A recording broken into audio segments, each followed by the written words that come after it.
enforcement wouldn't. They were there as their children were being killed while law enforcement was paralyzed. They were there. So they did not need to learn that. But the details of the investigation will come out for whatever value they provide. It's important to understand go back and let's just refresh our recollection about what happened that day. Within minutes, really, hundreds of heavily armed law enforcement officers were there from all different agencies. The DEA was there, the Border Patrol was there, the Uvalde police were there, the school police were there, the county police were there, Texas Marshals were there. It was a convergence of heavily armed and mostly very well-trained law enforcement agents. And you would think that they were fighting to protect a major army from invading us at our borders, as we would like our law enforcement to protect us. But who was on the other side of this epic battle? What were they afraid of? Were they afraid of an 18-year-old kid? This 18-year-old, let's remember, was about 5'5" or 5'6". He was 140 pounds, soaking wet. Were they really afraid of this kid? No. They were afraid of his weapon. And it turns out that even some of these well-trained officers are human beings. And guess what? We've learned from this event, from Parkland and other events where law enforcement got cold feet. These people were scared. They were scared because they're human beings, and they were scared of getting killed. And they waited around while somebody else was going to be brave enough to intervene. The questions that are not answered in this report are significantly more important than the questions that are. This 18-year-old kid was able to walk into a store down the street and acquire a military weapon, a Daniel Defense AR-15.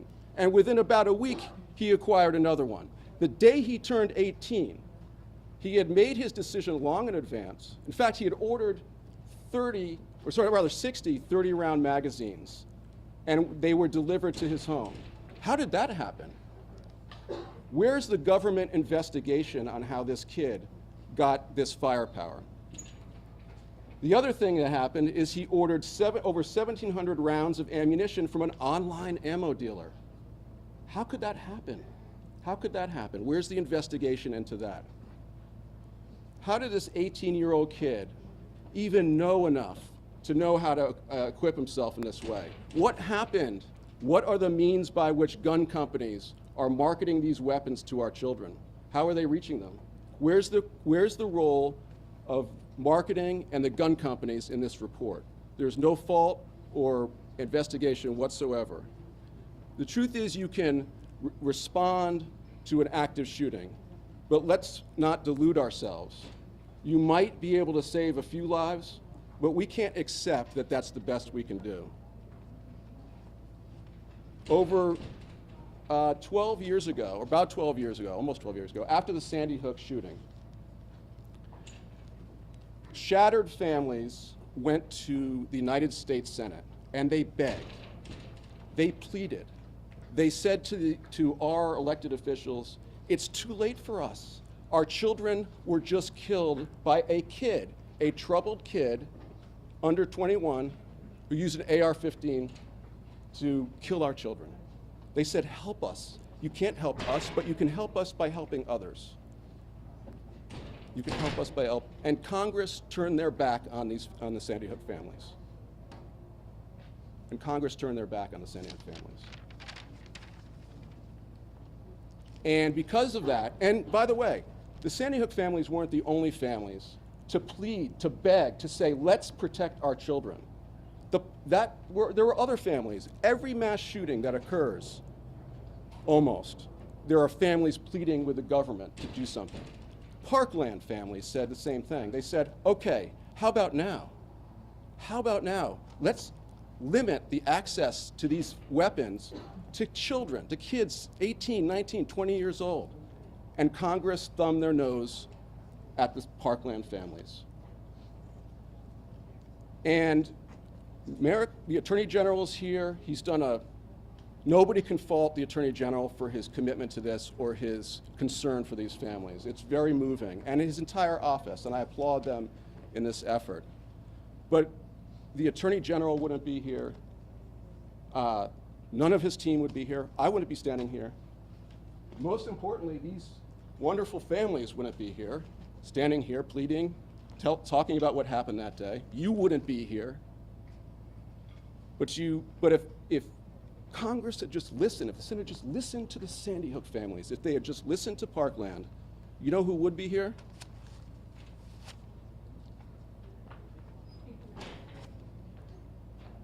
Eva Morelos, Irma Garcia, Uzziah Garcia, Xavier Lopez, Amory Joe Garza, Jose Flores Jr., Aletha Ramirez, Annabel Guadalupe Rodriguez, Eliana Torres, Eliana Garcia, Rogelio Torres, Jacqueline Casares, Jayla Silvera, Jace Luevanos, Lexi Rubio, Tess Mata, McKenna Elrod, Neve Bravo, Layla Salazar, Maite Rodriguez, and Miranda Mathis. Think about that. This shooting doesn't happen if our government had just listened to these families, or and not just our government, but if the state of Texas had just even done the paltry thing of making it, even raising the age to 21, they would all be alive. And isn't that such a small price to pay? Yeah. We're going to turn it over now. Sorry? Yeah. We're going to turn it over now to our wonderful families who would like to speak and express themselves. And I'll introduce Kimberly Rubio. Folks, a few families will speak, and then we'll do questions at the end, okay?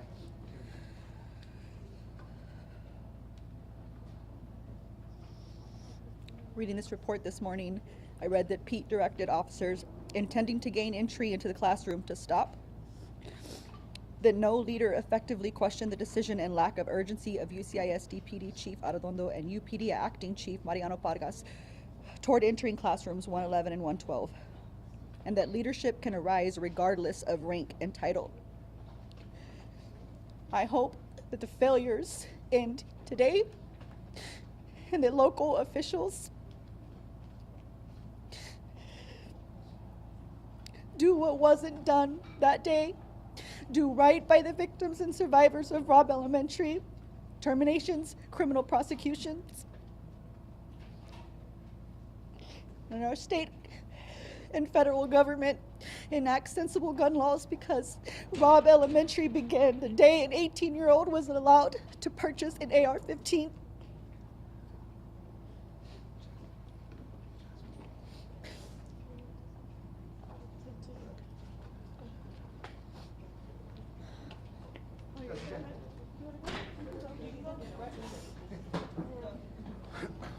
Most importantly, from what we've seen with this report, and I commend the DOJ on doing this, is that although there isn't every name of the officers that were there so that we can hold them accountable, because we have to do our own digging most of the time, there are names that are named. And it is time, because our community is so divided because of this, because they don't want to believe that the people that they grew up with failed our children and they stand against us. I'm hoping that they read this and they see Johnny Field's name, or Mariano Pargas's, who is a county commissioner right now, or Constable Zamora, who is running for re-election. There are names in there, and the community needs to see this, and y'all need, because the DOJ stamp is on there, maybe y'all will start taking us seriously now, instead of telling us to move on, telling us to sweep it under the rug, and not doing a damn thing about it. We need our community. It's hard enough waking up every day and continuing, to walk out on these streets and walk to an HEB or drive to an HEB and see a cop that you know was standing there while our babies were murdered and bleeding out. It's hard enough that. But this community doesn't care, and I hope this makes y'all. I also hope that this lights a fire up under the district attorney's ass, because we know that she has not done a damn thing, and we refuse to accept that. Do your job. Anyone else want to talk before we take questions? No, I think you're just already. Yeah. Okay. Let's try to go one at a time and just introduce yourselves so they know who they're talking to. Where do we want to start? Shimon, go Hi, ahead. yeah. So just Just let them know who you are, Shimon. Shimon Prokopez, CNN. Just do you guys feel that the report went far enough in naming people and holding people accountability? Because as we know, the DPS had the largest number of law enforcement officials outside of the CBP. There's a lot of video and a lot of information about their actions that day, but it doesn't seem that this report really touches on their actions, and it seems to focus mostly on the local officers and the Redondo chiefs. Are you concerned about that? Just maybe some reaction to that. Kim, just step in. I don't understand why they are allowed privacy. My child, their children, they are named in this report because they are dead. Everybody should have been named. Do you feel, Kim, if I can follow up, that somehow maybe DPS is off the hook on this, but when you look at this report, do any of you want to just? I mean, it's kind of hard to answer the question because we've only been given an hour and a half to kind of just look through the report. So we don't even know if they are mentioned in there or not. We would hope that they are because they were there. So we hope that they would be accountable for their actions as well. Donnie, following up on that, Monica Madden, KXAN and Nexstar. I know that you said you're still sifting through the report and everything, but were you hoping that the Attorney General would have been a lot of more of the aftermath, the delays in the DA's investigation, DPS's investigation into its office's actions and accountability? Were you hoping that he would address more of that publicly? I mean, of course we would have. We're grateful that we got what we have right now because it's probably the most updated information that any of us have gotten since May 24th. So we're very appreciative of what he's done right now. But yeah, we would have liked to have more information about it. Okay. With Jim Ryan with BBC Radio, did you learn anything new from what you've seen in this report? Is there anything that you didn't know before? We knew as families, you know, just kind of talking amongst each other, we knew the failures that had happened. We just kind of, it makes more clarity now because it's written and now it's set in stone, and what we thought is true. So I did learn something. you did. I didn't realize that the scene was compromised. What? I'm sorry. The scene was compromised, that there was people that shouldn't have been there that were entering the classroom. That's mentioned in the report. And how did that make you feel to learn that? I want to continue reading more when we're done here. So a couple more and then we'll go read. Two quick ones. News 4, WAI, KBB in San Antonio. In all of your guys' mind, is there any question left that the DA should have all that she needs, all that she is required to have for her investigation to be able to pursue criminal charges now at this point? Yeah, what else does she need? Yeah, I mean, this is probably the most extensive piece that we have about all of the failures that happened that day. What else does she possibly need to prosecute or to remove these people from their positions of power when they can't even do their jobs? Yami Virgin, KBB, WOAI. How safe are the children of Uvalde right now? I think the point of this is that none of us are safe. That's what, Josh just mentioned. None of us are safe because these weapons are on the streets. Let's go right down here, right? Sorry. Hi, Savannah Henderson, News 4 from San Antonio. I've talked to so many of you over the past year. A lot of you recently have expressed concerns about the 2-year mark, meaning that the statute of limitations for misdemeanors will expire. Are you hoping that this will potentially fast track the upcoming DA investigation, the ongoing DA investigation? Well, even the DA can't get fully in our way of an investigation. But it ought to be, to your point, it ought to be said that the DA, with the help of the AG here in Texas, is fighting the disclosure of a lot of this important information. So the DA is effectively, the DA has a job to do. We understand that, but she's locked up this information that these families deserve to have access to evaluate their legal rights. There's no reason why she can't do her job so that we can do ours, and so that these families get the information they deserve to make the decisions they have to make. Assuming she's still giving you no timeline updates, I mean, I think at this point, it's not a good bet to bet on the DA's timelines. Okay. Sergio Martinez Beltran. Yes, sir. Texas Newsroom. Quick question. You talk about how you're representing the family. You're trying to conduct an investigation. What's the purpose of it? Is it potentially to sue the local law enforcement agencies? Like, what are you hoping? Well, it's similar. Of course, the DOJ looks at the criminal, and the DA is looking at criminal allegations. But the other facet to these incidents is what went wrong, and how can we hold those people accountable in the traditional other means that we do so, which is by bringing legal action against them, so that there's another incentive to clean up their act, right? And so we have to look at all the angles here. What contributed to this? And it should be noted that when many of us were growing up, maybe am I the oldest person here? But when many of us were growing up, we didn't have these routine mass shootings with AR-15s. But guess what? AR-15s were available. So something's changed. And so one of the big things that we've seen in Sandy Hook and Parkland and other cases is that what's changed is the way these weapons are pushed on youth. And this is a tragic and unnecessary example of the repercussions of that. When I was growing up, nobody knew what an AR-15 was. And here, every kid of a certain age, especially boys, know what they are because they're being courted. You are listening to comments from the families of the victims of the Uvalde school shooting and some of their lawyers. The big takeaway is that no big surprises, other than one parent saying they didn't realize that the crime scene had been compromised. People who were not supposed to be in those classrooms had entered, and also calls now for the local district attorney to go ahead and... Issues that were under consideration now I can't really speak about beyond just the big picture type of things that you have to look at an incident like this. I mean, there's a lot of factors that go into something like this. For the families now, what are the next steps? As we now have one of these investigations out, there's numerous. The DPS is still doing their investigation. We obviously have the DA who is still doing theirs. What is next for all of you as you continue to try and move forward and, one, put the day behind you, but two, create change?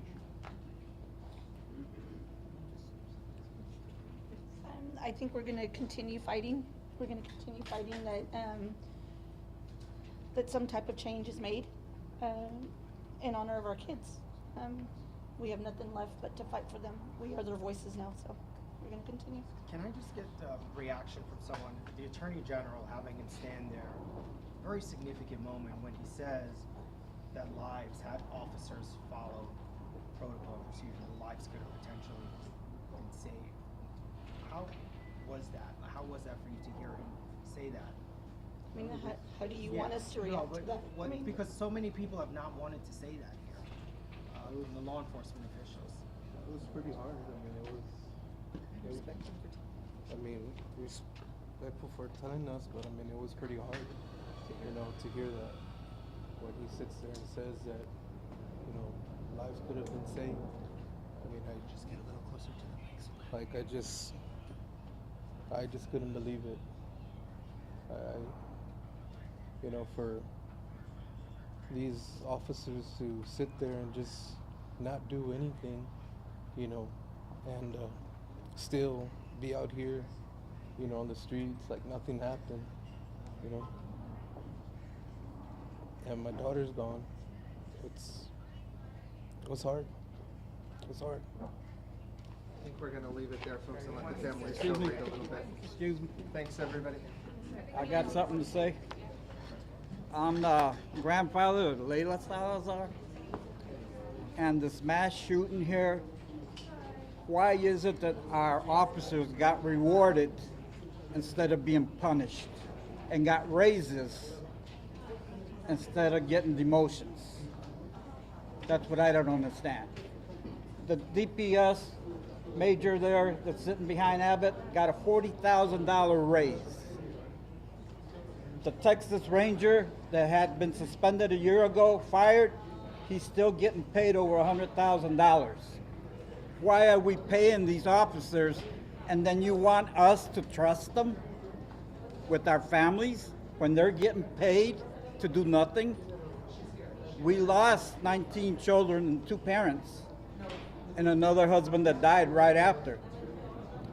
So really, I don't see where we should be rewarding our officers, because I was at the courthouse when they had the